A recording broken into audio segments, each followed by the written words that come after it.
So if you clicked on this video, there's a high likelihood that you consume a lot of motivational content.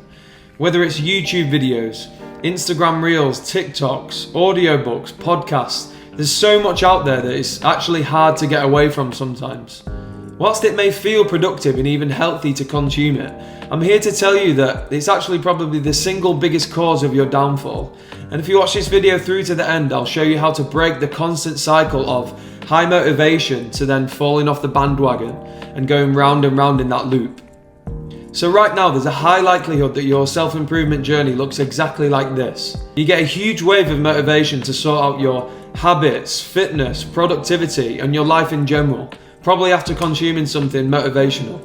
Whilst your motivation's high, you start to make consistent progress with your habits, fitness, productivity, social skills, whatever it is that you're working on. You actually start to feel like you're changing yourself, and you even think like, this is the new me. But after a month or two, your motivation levels take that first dip and your habits start to revert back to the old ones one by one. Next thing you know, you fall completely off the wagon with your eating, your sleeping, your exercise, your habits, and you're telling yourself that you'll start again next week or next month or even next year. So then you search desperately for that fresh hit of motivation to get you going again, possibly coming from content or even just a fresh week, month or year. And this cycle just repeats and repeats, constantly needing motivation to get you back on track. And this cycle repeats because you've been fed a lie ever since you were young by society and popular culture in general. And that lie is that action has to come after motivation. And this leads you down the path of relying on and craving motivation before you can take any action. This way, you're literally just training your brain to only take action if the conditions are perfect and you absolutely feel like it. Relying on motivation feels like the only way that you can succeed, but you don't even realize that that's the exact thing keeping you stuck.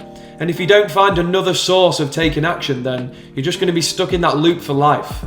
Luckily, there is a much better, more sustainable method to actually succeeding in your life consistently, by building discipline instead.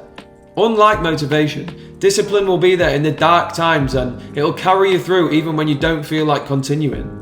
Building discipline is literally the only way that you will actually end up achieving your dreams, because in order to actually get closer to your dreams, you're going to have to do some hard stuff and take some action, and you'll need discipline in order to do that. No successful person alive today will tell you that they were constantly motivated and that's what led them to success. Sure, sometimes they probably felt motivated and that was great, but for the times that they had no motivation, they needed some underlying discipline and some systems in place that kept them going despite their hard circumstances. In the next section, I'm going to show you 5 easy techniques that you can use today to start building discipline so you can start succeeding consistently in your life rather than being stuck in this loop of constantly needing motivation. And step 1 is to take advantage of something called the mere exposure effect. And this is the human psychology phenomenon or effect that the more you're exposed to something, the more likely you are to accept it. This can work against you, but you can quite easily use it to your advantage also. Let's say, for example, that you're working a job that you can't stand and a job that you hate. The mere exposure effect tells us that the more that you work that job and the more you're exposed to it, the longer you're in that job, the more likely you are to just accept it as the normal. However, in the same sense, the mere exposure effect tells us that things outside of our comfort zone won't become as daunting and we'll just accept them the more that we're exposed to them. With this in mind, you can use the mere exposure effect to your advantage, absolutely, because if you just start doing one uncomfortable thing every single day, then your comfort zone will start to expand and expand because you'll become more accepting of things that you felt uncomfortable with before. Just start small, like have an awkward social interaction here, start a new hobby, try a new food, speak in front of a group, just try and push yourself to do one uncomfortable thing every single day. You're guaranteed to build up discipline this way as you become more comfortable with being uncomfortable. Step 2 to building more discipline is to start mastering your mornings. The morning time is pivotal for deciding what direction your day will take. You can either attack the day or just let the day run away with you completely. Don't instantly reach for your phone, don't snooze your alarm. Just add in 2 to 3 morning habits as soon as you wake up that can set you up for a day of success. This way, you'll build a solid morning routine that sets you up for a successful day every day. Off the top of my head, you could have a cold shower, do some exercise, do some stretching, meditate, journal, anything that's going to make you feel good and set you up for a good day, so you're not just relying on waking up and feeling motivated. You're kind of taking charge of your own morning every single morning so that your days start to follow the same reliable, successful pattern. Step 3 to building more discipline is to take your sleep more seriously. Randomly becoming demotivated is heavily linked with just having poor sleep and just losing your mental mojo, so to speak. But you're far less likely to fall off the bandwagon if you have a strong sleep routine, so aim for 7 to 8 hours of quality sleep every single night. You can massively increase the quality of your sleep by not working 3 hours before sleep, not eating 2 hours before sleep, and avoiding screens 1 hour before sleep. Also, aim for a consistent bedtime and wake-up time, waking up on your first alarm.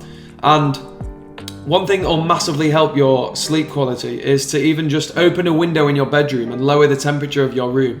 You'll find yourself falling into a much deeper sleep. Step 4 to building more discipline is to focus on keeping habits alive.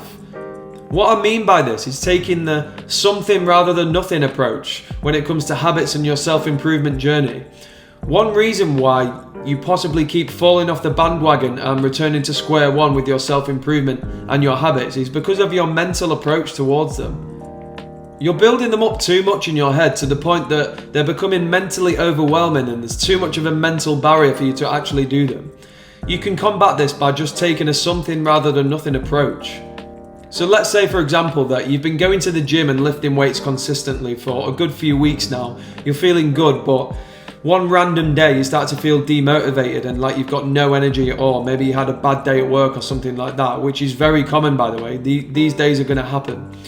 Instead of just not going to the gym and saying, oh, I'll just go tomorrow instead or go next week instead, just still go to the gym, but maybe you could go for 10 minutes and just lift weights for 10 minutes rather than an hour. This way, you've still kept consistent with the habit and you've not broken the chain, and you actually gave all the effort that you had on that specific day, so technically you're still given 100%. This way, it will seem much less effort to continue the habit the next day because you haven't broken the chain, rather than giving yourself a mountain to climb by just not going at all. You can apply this attitude to any habit that you want to maintain consistently. Aim for consistency rather than quantity. Just aim for something rather than nothing. And the last step to building more discipline into your life is by planning ahead for your setbacks. It sounds simple, and that's because it really is. Let's say that you've been eating well for a good few weeks, you're on a new diet and you're eating clean, but you know that when it comes to a Friday afternoon at work, you start craving something from the vending machine. And I'm saying this because this is the exact thing I used to struggle with. Instead of just hoping that you don't give in, which won't work by the way, plan ahead and set yourself up for success. So for example, you could take a healthy snack with you, so when that craving comes that you've planned ahead for, you've got a healthy snack there that's going to, cure your temptations. You can use this approach to plan ahead for any, future failures with your habits where your motivation might be low. Plan ahead and come up with a plan B that will set you up to succeed even when there's a little temptation or demotivation. Well, hopefully by this point in the video, you've realized that motivation is kind of just failure disguised, like waiting to happen, and that the real way to succeed consistently is by building discipline that lets you win when you don't know what's going to be thrown at you. If you do want to improve your discipline every single day alongside 500 plus others just like you who are trapped in that motivation loop, then I'll pop the link in my description to my free Skool community where you can do just that. So if you enjoyed this video, go ahead and like and subscribe, as I'll be uploading self-improvement content every single week, and I'll see you in the next one.